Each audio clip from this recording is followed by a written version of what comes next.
It seems to me that with regard to the ongoing economic crisis, there are two possibilities. The first possibility is that it's a passing phenomenon. Painful, yes, but a problem that has a solution. Through its bailout and other actions, the federal government is now implementing that solution. And in the weeks to come, confidence will be restored and the economy will right itself. Congress will pass legislation that will prevent greedy Wall Street bankers from getting us in this fix again, and things will go back to normal. Nothing of substance will have changed. After all, why should it? As the politicians constantly assure us, the fundamentals of the economy are sound, and no one can outproduce the American worker when the American worker is given a fair chance to compete.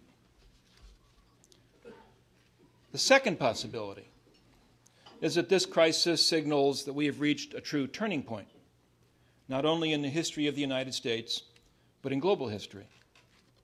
According to this possibility, neither the greed of Wall Street nor the recklessness of Main Street can adequately explain the predicament we face.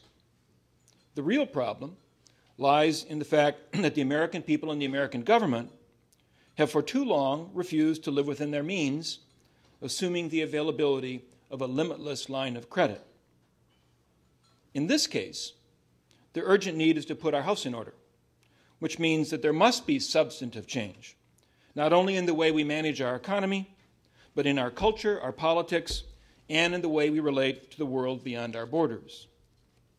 I subscribe to the second possibility. Although my book appeared before the current economic crisis erupted, my book argues that putting our house in order has become an urgent imperative. Two things I think we need to do.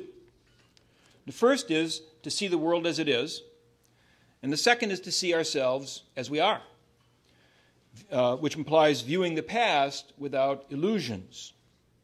And this, in turn, implies abandoning the mythic narrative of America's relationship with the world beyond our borders. The mythic narrative, and I have to tell you this is the narrative that the typical Boston University undergraduate, I teach at Boston University, the typical undergraduate at Boston University brings into the classroom at age 18 or 19 when they embark upon the study of history. The mythic narrative goes like this. A nation providentially set apart in the New World and wanting nothing more than to tend to its own affairs, grudgingly responded to calls that it assumed the mantle of global leadership in order to preserve the possibility of human freedom. Now, this mythic narrative is wildly misleading. Worse, however, the mythic narrative obstructs efforts today to gauge accurately the predicament in which we find ourselves.